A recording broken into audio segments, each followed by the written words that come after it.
São Paulo, 1998. Uma cidade que nunca dorme, mas que aprendeu a ter medo da luz do dia. 7 mulheres, todas jovens, todas morenas, todas encontradas da mesma forma brutal no Parque do Estado, zona sul da capital. O que a polícia não sabia era que o responsável circulava livremente entre as vítimas. Um rosto comum, um sorriso sedutor e um segredo sombrio que transformaria um dos maiores parques de São Paulo em um cemitério a céu aberto. Hoje, no Dossiê Sombrio, revelamos a história completa do homem que escolhia suas vítimas como quem coleciona troféus. Este é o caso do maníaco do parque. Agosto de 1998.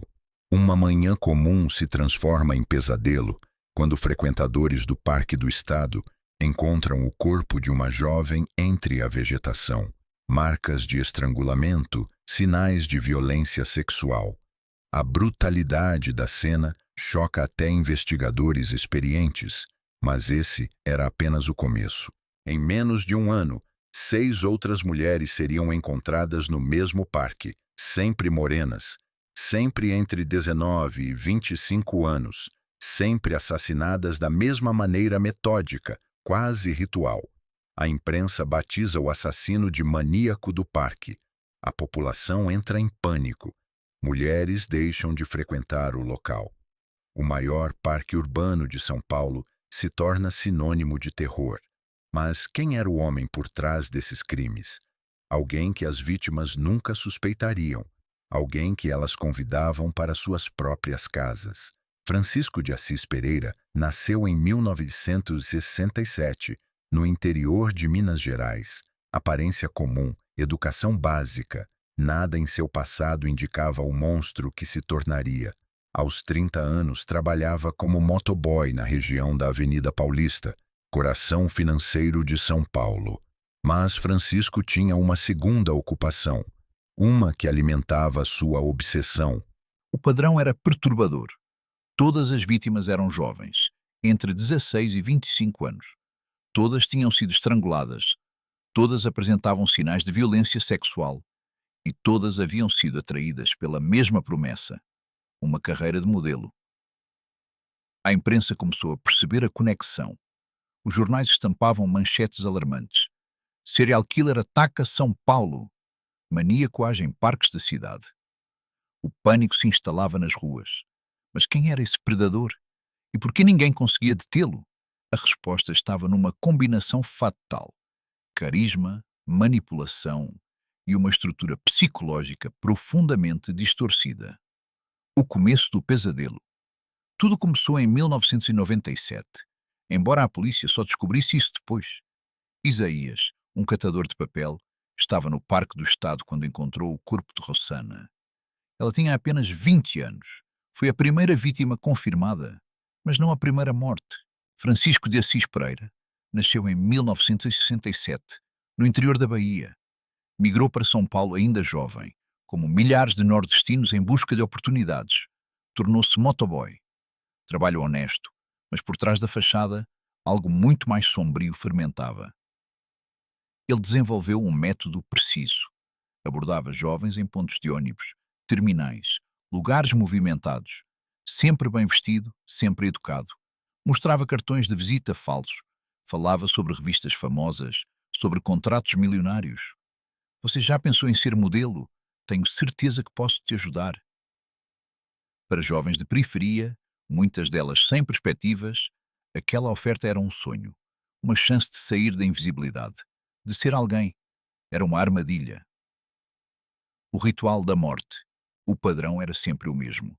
Francisco levava as vítimas em sua moto até um dos parques. Vamos fazer umas fotos teste em ambiente natural. A luz aqui é perfeita. Elas acreditavam. Por que não acreditariam? Quando chegavam à área isolada, longe de testemunhas, a máscara caía. O homem gentil se transformava no predador. Ele as atacava, estuprava, estrangulava. Depois abandonava os corpos na vegetação como lixo descartável. Entre junho e agosto de 1998, o ritmo dos assassinatos acelerou. Uma vítima, 2, 3. Os corpos começaram a aparecer com frequência alarmante. Kelly, apenas 19 anos, encontrada no Parque do Trote. Selma, 21 anos, Parque do Estado. Itamar, 23 anos. Mesma região, mesmo modus operandi. A cada corpo encontrado, a pressão sobre a polícia aumentava. A mídia cobrava respostas. Famílias exigiam justiça. Mas Francisco era cuidadoso. Não deixava evidências. Não tinha registro criminal. Era um fantasma. O erro fatal. Todo criminoso, não importa quão cuidadoso, eventualmente comete um erro. Para Francisco, esse erro tinha nome: Gabriela. Agosto de 1998. Francisco abordou Gabriela em um terminal de ônibus na Zona Leste. A mesma conversa, a mesma promessa, mas Gabriela era diferente. Ela tinha um namorado ciumento que anotou a placa da moto e ela tinha instinto de sobrevivência. Quando Francisco a levou até o Parque do Estado e a atacou, Gabriela lutou. Lutou com todas as forças, conseguiu fugir, ferida, sangrando, mas viva. Ela correu até encontrar pessoas, gritou por socorro e fez algo crucial. Descreveu o agressor em detalhes, a placa da moto, as características físicas, o modus operandi. A caçada tinha virado. A polícia agora tinha uma pista concreta. A placa da moto levou até Francisco de Assis Pereira. Mas ele já estava em alerta. Sabia que tinha cometido um erro ao deixar uma vítima viva. 4 de agosto de 1998. Francisco decidiu fugir. Pegou um ônibus rumo ao interior de São Paulo, depois para o Paraná. Planejava desaparecer, recomeçar em outro lugar, talvez continuar matando. Mas a mídia já tinha seu rosto. Programas de TV exibiram sua foto. Procura-se. Jornais estamparam seu retrato na primeira página. O país inteiro estava procurando o maníaco do parque. No dia 5 de agosto, menos de 24 horas após iniciar sua fuga, Francisco foi reconhecido numa rodoviária em Sorocaba, interior paulista. Uma ligação anônima, viatura da polícia, cerco fechado. Quando os policiais se aproximaram, Francisco não resistiu. Simplesmente levantou as mãos e disse: "Vocês me pegaram." Naquele momento, uma das caçadas mais intensas da história criminal brasileira chegava ao fim. Na delegacia, Francisco começou a falar. E o que ele revelou chocou até investigadores experientes. Ele confessou 11 assassinatos, 11 jovens mulheres. Descreveu cada crime com frieza perturbadora.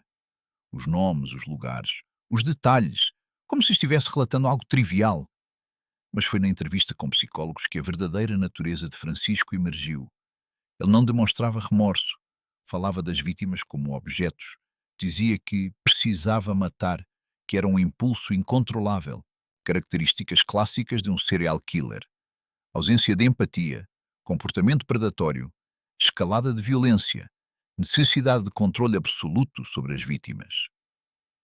Os psicólogos identificaram traços de psicopatia, uma desconexão total com emoções humanas normais.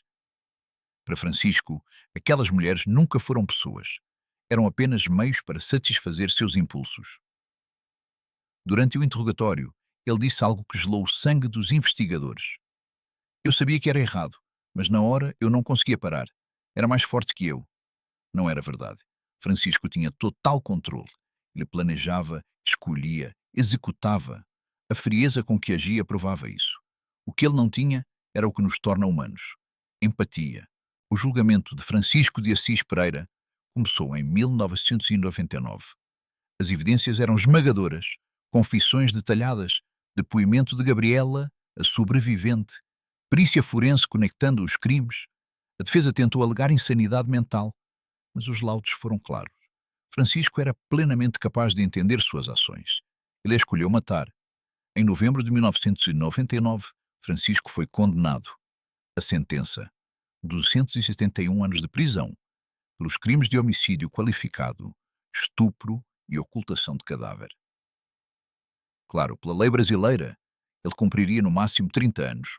As famílias das vítimas choraram no tribunal. Não era alívio, era dor. 11 vidas interrompidas, 11 futuros destruídos, sonhos de ser modelo transformados em pesadelo. Gabriela, a sobrevivente, reconstruiu sua vida. Casou-se, teve filhos, mas as cicatrizes físicas e mentais nunca desapareceram completamente. Ela carrega até hoje o peso de ter escapado enquanto outras não tiveram a mesma sorte. Francisco foi enviado para a penitenciária de Sorocaba. Lá, ele seria apenas mais um número no sistema prisional. O homem que aterrorizou São Paulo se tornaria apenas uma nota de rodapé na história criminal brasileira.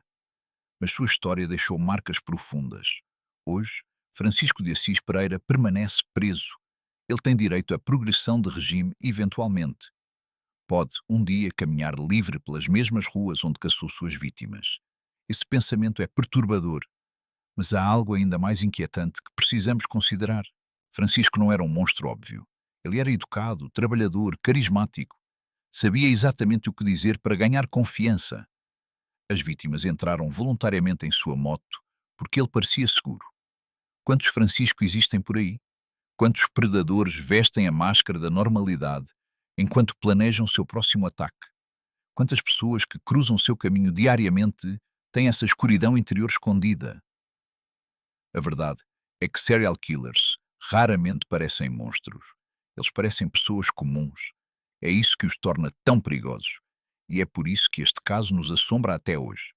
11 famílias nunca mais foram as mesmas. 11 cadeiras vazias nas mesas de jantar. 11 risos silenciados. 11 futuros apagados por um homem que escolheu a escuridão. No final, o maníaco do parque nos ensina uma lição terrível. O mal não precisa de motivação complexa. Às vezes ele simplesmente existe, caminha entre nós, sorri, cumprimenta e espera o momento certo para revelar sua verdadeira face.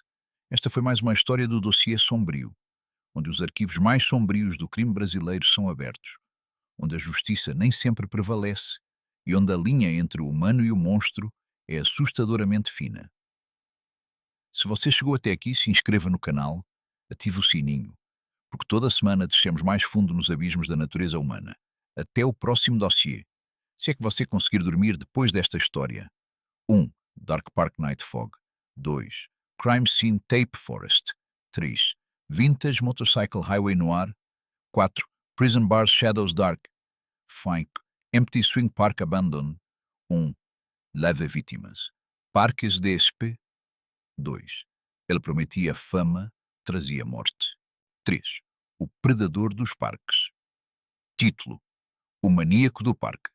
11 mulheres, uma promessa fatal. Dossiê sombrio. Descrição: São Paulo, 1998. Um homem simpático oferece carreira de modelo a jovens mulheres. O sonho vira pesadelo. Esta é a história real de Francisco de Assis Pereira, o serial killer que aterrorizou a capital paulista, usando parques como cenário de seus crimes brutais.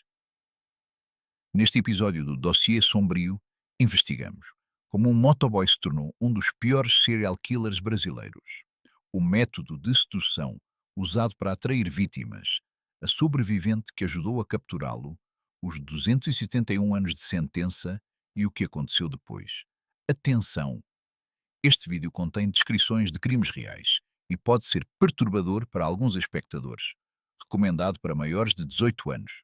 Siga o Dossiê Sombrio. Instagram: Dossiê Sombrio. Twitter: Dossiê Sombrio. Inscreva-se e ative as notificações para não perder nenhum caso. Tags: Maníaco do Parque, Francisco de Assis Pereira, True Crime Brasil, Crimes Reais Brasileiros, Serial Killer Brasileiro, Casos de Assassinato, Crimes em São Paulo, História do Crime, Dossiê Criminal, Investigação Criminal, Crimes anos 90, Parque do Estado, Documentário Crime, True Crime Português, Casos Policiais Brasil,